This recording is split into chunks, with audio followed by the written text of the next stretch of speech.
ঋতুৰাজ টাইমিটৰ দৰ্শকসকলৰ বাবে এই মুহূৰ্তত লৈ আহিছো এটা ডাঙৰ খবৰ 855 জন অসমীয়াৰ সৈতে অন্যায় কৰা দল হৈছে কংগ্ৰেছ কংগ্ৰেছৰ কথা কোৱাৰ অধিকাৰ নাই কংগ্ৰেছ সভাপতিয়ে যদি ক্ষমা খুজি মন্তব্য কৰে তেতিয়া আমি শুনিম এই মন্তব্য কৰিছে মন্ত্ৰী ৰঞ্জিত দাসে কিয়নো 855 জন অসমীয়াক হত্যা কৰা দল কংগ্ৰেছ আৰু গুপ্ত হত্যাৰ নামত 4000 অসমীয়া যুৱকৰ সৈতে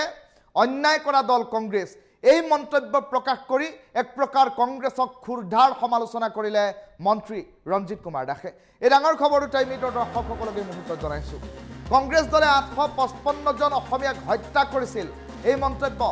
মন্ত্ৰী ৰঞ্জিত কুমাৰ দাসৰ কংগ্ৰেছ দল হত্যাকাৰীৰ দল বুলি উল্লেখ কৰিছে মন্ত্ৰী ৰঞ্জিত কুমাৰ দাসে 4000তকৈ অধিক অসমীয়া গুপ্ত হত্যাৰ নামত হত্যা কৰিলে কংগ্ৰেছে আৰু এই হত্যাকাৰীৰ দল কংগ্ৰেছৰ কথা কোৱাৰ অধিকাৰ নাই গতিকে সেই কংগ্ৰেছ সভাপতিৰ মুখত যিকোনো কথা শোভা নাপায় বুলি উল্লেখ কৰিলে মন্ত্ৰীগৰাকীয়ে কংগ্ৰেছ দলে কৰা ভুলৰ বাবে সভাপতিগৰাকীয়ে অসমবাসীৰ ওচৰত ক্ষমা খোজক অন্যথা কংগ্ৰেছৰ কথা শুনাটো পাপ বুলি উল্লেখ কৰিলে মন্ত্ৰী ৰঞ্জিত কুমাৰ দাসে বিজেপিয়ে ৰাজ্যত কি উন্নয়ন কৰিছে অসমবাসীয়ে দেখি আছে গতিকে বিজেপি নেতাক পদত্যাগৰ কথা কোৱাটো অযুক্তিকৰ বুলি উল্লেখ কৰিলে মন্ত্ৰী ৰঞ্জিত কুমাৰ দাসে সকলো চৰকাৰী আঁচনি অসমবাসীৰ ওচৰত ফলপ্ৰসূ হৈছে বাজেটত যিসমূহ সিদ্ধান্ত লোৱা হৈছিল সকলো সিদ্ধান্তই এতিয়া কাৰ্যত ৰূপায়িত হৈছে কংগ্ৰেছে অপ্ৰিয় কথা কোৱা কাৰণেহে অসমৰ জনতাই লেই চেই কৰিছে বিজেপিয়ে যদি একো কৰা নাই তেন্তে ৰাজ্যৰ কেনেদৰে উন্নতি হৈছে বুলিও উলুটাই প্ৰশ্ন উত্থাপন কৰিছে আৰু কংগ্ৰেছে বৰ্তমান আবুল তাবুল বকি আছে বুলিও কটাক্ষ কৰিলে মন্ত্ৰী ৰঞ্জিত কুমাৰ দাসে অসমৰ ৰাইজে জানে কাক নেতা বনাব লাগে কাক নেতা বনাব নালাগে কংগ্ৰেছক তুলা ধুনা দিলে মন্ত্ৰী ৰঞ্জিত দাসে এটা ডাঙৰ খবৰ টাইমিটৰ দৰ্শকসকলক এই মুহূৰ্তত জনাইছো কিয়নো সমাগত বিটিচি নিৰ্বাচন আৰু বিটিচি নিৰ্বাচনৰ প্ৰাক মুহূৰ্তত নিৰ্বাচনী ধামখুমুৱা এতিয়া অব্যাহত আছে আৰু এই নিৰ্বাচনী ধামখুমীয়াৰ মাজতেই প্ৰতিটো ৰাজনৈতিক দলে কুচকাৱাজ আৰম্ভ কৰিছে প্ৰতিটো ৰাজনৈতিক দলে ৰণসিঙা বজাইছে নিৰ্বাচনী ব্যৱস্থা হাতত লোৱা পৰিলক্ষিত হৈছে আৰু তেনে পৰিপ্ৰেক্ষিতত আজিৰ দিনটোত মন্ত্ৰী ৰঞ্জিত কুমাৰ দাসে বিটিচি নিৰ্বাচনৰ বাবে এখন প্ৰচাৰ সভাত অংশগ্ৰহণ কৰি সাংবাদিকৰ সন্মুখত কংগ্ৰেছ সন্দৰ্ভত কেতবোৰ মন্তব্য কৰিছে কংগ্ৰেছ হত্যাকাৰীৰ দল 855 জন অসমীয়া যুৱকক কংগ্ৰেছে হত্যা কৰিছে 4000তকৈ অধিক যুৱকক গুপ্ত হত্যাৰ নামত কংগ্ৰেছ দলটোৱে হত্যা কৰিছে আৰু কংগ্ৰেছৰ দৰে এটা হত্যাকাৰী দলৰ সভাপতিয়ে যদি বিজেপিৰ বিধায়ক নেতা মন্ত্ৰীক যদি পদত্যাগৰ কথা কয় তেনেহ'লে সেই কথা শুনাটো পাপ বুলি উল্লেখ কৰিছে যদি কংগ্ৰেছৰ সভাপতিগৰাকীয়ে ক্ষমা খোজে অসমবাসীৰ ওচৰত তেনেহ'লে তেওঁলোকৰ কথা আমি শুনিম বুলি উল্লেখ কৰিলে মন্ত্ৰী ৰঞ্জিত দাসে মন্ত্ৰী ৰঞ্জিত কুমাৰ দাসৰ মন্তব্য শুনাই লৈছোঁ আমাৰ কেবিনেট অনুষ্ঠিত কংগ্ৰেছ দলে 855 জন অসমীয়াক নৃশংসভাৱে হত্যা কৰিছিলে কংগ্ৰেছ দল হৈছে 855 জন অসমীয়া হত্যাকাৰী এটা দল কংগ্ৰেছ দলে প্ৰায় 4000তকৈ অসমীয়া যুৱকক গুপ্ত হত্যাৰ নামত হত্যা কৰা এটা দল গতিকে সেই গুপ্ত হত্যাৰ 4000 অসমীয়াক হত্যা কৰা 855 গৰাকী অসমীয়াক তেজাল যুৱকক হত্যা কৰা দলৰ এগৰাকী সভাপতিয়ে এই কথা ক'বলৈ নাপায় গতিকে আগতে তেখেতে কংগ্ৰেছ দলে যি পূৰ্বতে ভুল কৰিলে সেই ভুলৰ বাবে তেওঁ যদি অসমীয়া মানুহৰ ওচৰত যদি ক্ষমা বিচাৰে তেতিয়াহ'লে ক্ষমা বিচাৰি ক'লেহে এই কথাষাৰ মই শুনিব পাৰিম অন্যথাই মোৰ কাণেৰে শুনাটো পাপ বুলি মই ভাবোঁ যদি বিজেপি দলৰ বিধায়কসকলে উন্নয়ন কৰিব নোৱাৰে তেতিয়াহ'লে পদত্যাগৰ দাবী জনাইছে গৌৰৱ গগৈ উন্নয়নটো কৰিছোঁ আমাৰ এতিয়া উন্নয়ন কৰাটো কাম শেষ কাৰণ কিয় নতুন চৰকাৰী আঁচনি যিমানবোৰ আছিলে ইতিমধ্যে আমাৰ এইটো চনৰ 25-26 চনৰ যি বাজেট এই বাজেটৰ আধাৰত 30 কোটিকৈ ৰাস্তাৰ কাম ইতিমধ্যে টেণ্ডাৰ হৈ গ'ল অপ্ৰিয় কোৱাৰ কথা কোৱাৰ কাৰণেহে তেওঁলোকক সকলোৱে লেই চেই দিয়া আৰম্ভ কৰিছে জি ছাৰ এছআইটিৰ প্ৰতিবেদন ফকৰাস্বৰূপ বুলি কৈছে একোৱে নাই ঠিক আছে নাই যদি ভাল কথা তেতিয়াহ'লে আৰু যদি আছে যদি যি ভাল কথা আমাৰ কাৰণে সেইটোও ভাল কথা হ'ব মইতো নাজানো এইটো কেবিনেটত দিবহে কেবিনেটতো আমাৰ বহা নাই গতিকে নিৰ্বাচনৰ পিছত আমাৰ কেবিনেট অনুষ্ঠিত হ'ব নাই যদি ভাল কথা বিজেপি দলে একোৱে কৰা নাই খালি আদানী আম্বানীক মাটি গতাই অংগনবাড়ী কেন্দ্ৰ কেনেকৈ নহয় একোৱে যদি হোৱা নাই 33,000 কিলোমিটাৰ ৰাস্তা আমাৰ কেনেকুৱাকৈ হ'ল একো যদি হোৱা নাই আমাৰ 2000তকৈ অধিক নতুন স্কুল ঘৰ কেনেকুৱাকৈ হ'ল তে কংগ্ৰেছ দলে 855 জন অসমীয়াক নৃশংসভাৱে হত্যা কৰিছিলে কংগ্ৰেছ দল হৈছে 855 জন অসমীয়া হত্যাকাৰী এটা দল কংগ্ৰেছ দলে প্ৰায় 4000তকৈ অসমীয়া যুৱকক গুপ্ত হত্যাৰ নামত হত্যা কৰা এটা দল গতিকে সেই গুপ্ত হত্যাৰ 4000 অসমীয়াক হত্যা কৰা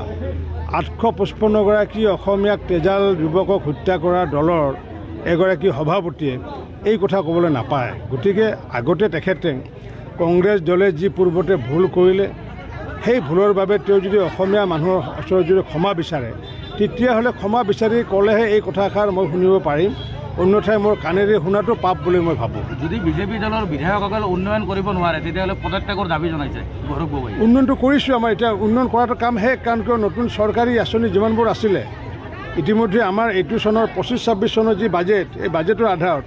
30 কোটিকৈ ৰাস্তাৰ কাম ইতিমধ্যে টেণ্ডাৰ হৈ গ'ল অপ্ৰিয় কথা কোৱাৰ কাৰণেহে তেওঁলোকক সকলোৱে লেই চেই দিয়া আৰম্ভ কৰিছে জি ছাৰ SITৰ প্ৰতিবেদন ফলাস্বৰূপ বুলি কৈছে একোৱে নাই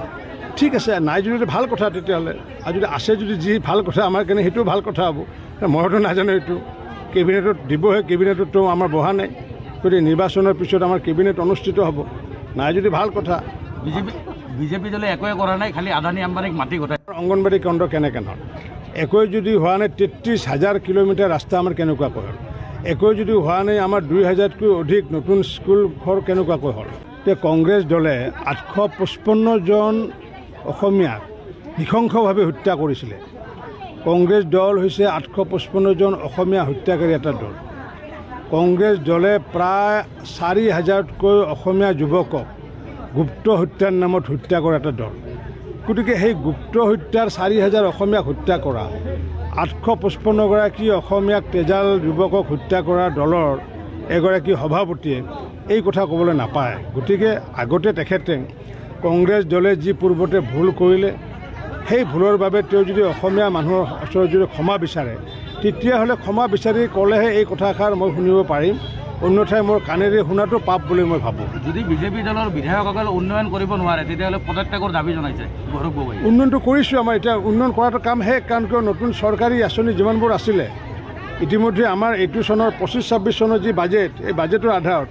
30 কোটিকৈ ৰাস্তাৰ কাম ইতিমধ্যে টেণ্ডাৰ হৈ গ'ল অপ্ৰিয় কথা কোৱাৰ কাৰণেহে তেওঁলোকক সকলোৱে লেই চেই দিয়া আৰম্ভ কৰিছে জি ছাৰ SITৰ প্ৰতিবেদন ফলাস্বৰূপ বুলি কৈছে একোৱে নাই ঠিক আছে নাই যদি ভাল কথা তেতিয়াহ'লে আৰু যদি আছে যদি যি ভাল কথা আমাৰ কাৰণে সেইটোও ভাল কথা হ'ব মইতো নাজানো এইটো কেবিনেটত দিবহে কেবিনেটতো আমাৰ বহা নাই গতিকে নিৰ্বাচনৰ পিছত আমাৰ কেবিনেট অনুষ্ঠিত হ'ব নাই যদি ভাল কথা বিজেপি দলে একোৱে কৰা নাই খালি আদানী আম্বানীক মাটি গতাই অংগনবাড়ী কেন্দ্ৰ কেনেকৈ হ'ল একোৱে যদি হোৱা নাই 33,000 কিলোমিটাৰ ৰাস্তা আমাৰ কেনেকুৱাকৈ হ'ল একোৱে যদি হোৱা নাই আমাৰ 2000তকৈ অধিক নতুন স্কুল ঘৰ কেনেকুৱাকৈ হ'ল তে কংগ্ৰেছ দলে 855 জন অসমীয়াক নৃশংসভাৱে হত্যা কৰিছিলে কংগ্ৰেছ দল হৈছে 855 জন অসমীয়া হত্যাকাৰী এটা দল কংগ্ৰেছ দলে প্ৰায় 4000তকৈ অসমীয়া যুৱকক গুপ্ত হত্যাৰ নামত হত্যা কৰা এটা দল গতিকে সেই গুপ্ত হত্যাৰ 4000 অসমীয়াক হত্যা কৰা 855 গৰাকী অসমীয়াক তেজাল যুৱকক হত্যা কৰা দলৰ এগৰাকী সভাপতিয়ে এই কথা ক'বলৈ নাপায় গতিকে আগতে তেখেতে কংগ্ৰেছ দলে যি পূৰ্বতে ভুল কৰিলে সেই ভুলৰ বাবে তেওঁ যদি অসমীয়া মানুহৰ ওচৰত যদি ক্ষমা বিচাৰে তেতিয়াহ'লে ক্ষমা বিচাৰি ক'লেহে এই কথাষাৰ মই শুনিব পাৰিম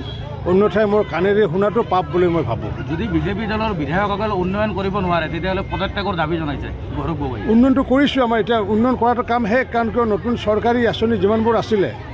ইতিমধ্যে আমাৰ এইটো চনৰ 25-26 চনৰ যি বাজেট এই বাজেটৰ আধাৰত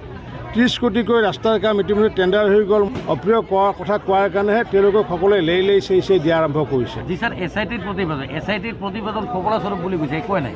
ঠিক আছে নাই যদি ভাল কথা তেতিয়াহ'লে আৰু যদি আছে যদি যি ভাল কথা আমাৰ কাৰণে সেইটোও ভাল কথা হ'ব মইতো নাজানো এইটো